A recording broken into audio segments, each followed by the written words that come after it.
అందరికీ గాయత్రి ఛానల్కి స్వాగతం అండి. అందరూ మా ఛానల్ సబ్స్క్రైబ్ చేసుకోండి. ఈరోజు మనం వీడియోలో ధనుర్మాసం విశిష్టత గురించి తెలుసుకుందాం. ధనుర్మాసాన్ని అత్యంత పవిత్రమైన మాసంగా భావిస్తారు. ఈ నెల రోజులు అత్యంత భక్తి శ్రద్ధలతో వెంకటేశ్వర స్వామిని పూజిస్తే కోరిన కోరికలు తీరతాయని భక్తుల విశ్వాసం. అందుకే ఈ మాసం మొత్తం శ్రీవారి ఆలయాల్లో ప్రత్యేక పూజలు చేస్తారు. సూర్యుడు ధనస్సు రాశిలో ప్రవేశించడంతో ధనుర్మాసం మొదలవుతుంది. తిరిగి సూర్యుడు మకర రాశిలోకి ప్రవేశించే సంక్రాంతి రోజుతో ధనుర్మాసం ముగుస్తుంది. వైష్ణవ సంప్రదాయంలో అత్యంత పవిత్రమైన మాసంగా ఈ ధనుర్మాసాన్ని భావిస్తారు. ఈ మాసం అంతా వైష్ణవాలయాల్లో ప్రత్యేక పూజలు చేస్తారు. గోదాదేవి రచించిన తిరుప్పావైని ఈ మాసం రోజుల్లో పఠిస్తారు. ఎంతో పవిత్రమైన ధనుర్మాసంలో శ్రీ మహావిష్ణువుని మధుసూదనుడు అనే పేరుతో పూజించాలని మన పురాణాలు తెలుపుతున్నాయి. ప్రతిదినం ఉదయాన్నే నిద్రలేచి దీపారాధన చేసిన తర్వాత మొదటి 15 రోజులు నైవేద్యంగా పులగం లేదా చక్కెర పొంగలిని పెట్టాలి. తర్వాత 15 రోజులు దద్దోజనం సమర్పిస్తారు. ఈ ధనుర్మాస ప్రత్యేక ప్రసాదాలను తీసుకుంటే తమకి ఆ ఏడాదంతా మంచే జరుగుతుందని భక్తుల విశ్వాసం. ఇక ఈ ధనుర్మాసం ఉత్సవాలను దేశవ్యాప్తంగా విష్ణు ఆలయాల్లో ఘనంగా నిర్వహిస్తారు.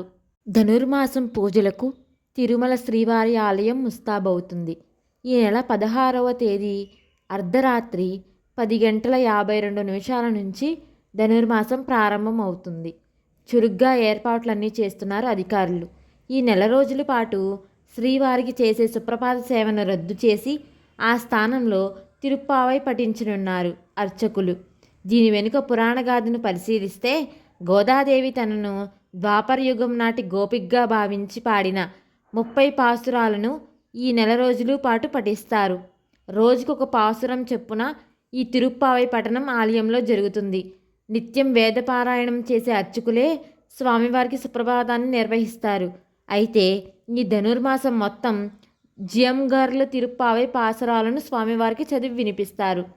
గోదాదేవి రచించిన ఈ 30 పాసురాలను రోజుకొక పాసురం చెప్పు పఠిస్తారు.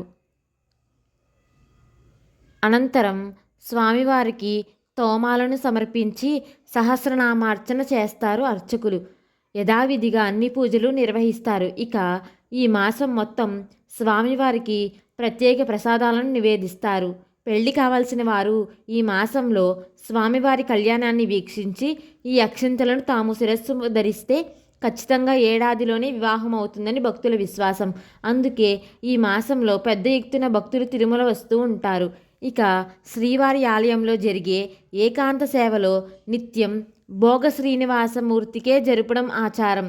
అయితే ఈ ధనుర్మాసంలో మాత్రం భోగ శ్రీనివాసమూర్తికి బదులుగా ఆలయంలోని శ్రీకృష్ణ స్వామికి నిర్వహిస్తారు అర్చకులు. మరోవైపు నిత్యం శ్రీవారిని తులసి ఆకులతో అర్చిస్తూ ఉంటారు అర్చకులు. అయితే ఈ మాసం మొత్తం తులసి ఆకులను బదులుగా బిల్వపత్రాలను ఉపయోగించడం ఆచారం. ఈ బిల్వపత్రాలంటే లక్ష్మీదేవికి అత్యంత ఇష్టం కావడంతో ఈ ధనుర్మాసం మొత్తం ఈ పత్రాలతోనే స్వామివారికి అర్చిస్తారు అర్చకులు. ఈ నెల రోజుల్లో ప్రతిరోజు సూర్యోదయానికంటే 5 గడియలు ముందుగా నిద్రలేచి కాలకృత్యాలను పూర్తి చేసుకుని తలస్నానం చేసి నిత్య పూజలు సంధ్యావందనం ముగించుకుని అనంతరం ధనుర్మాస వ్రతాన్ని ఆచరించాలని మన పురాణాలు తెలుపుతున్నాయి. ఈ మాసంలో స్వామివారిని ఆవు పాలు, కొబ్బరి నీరు, పంచామృతాలు అభిషేకం చేస్తే తమ కుటుంబం ఎప్పుడూ సంతోషాలతో ఉంటారని భక్తుల విశ్వాసం.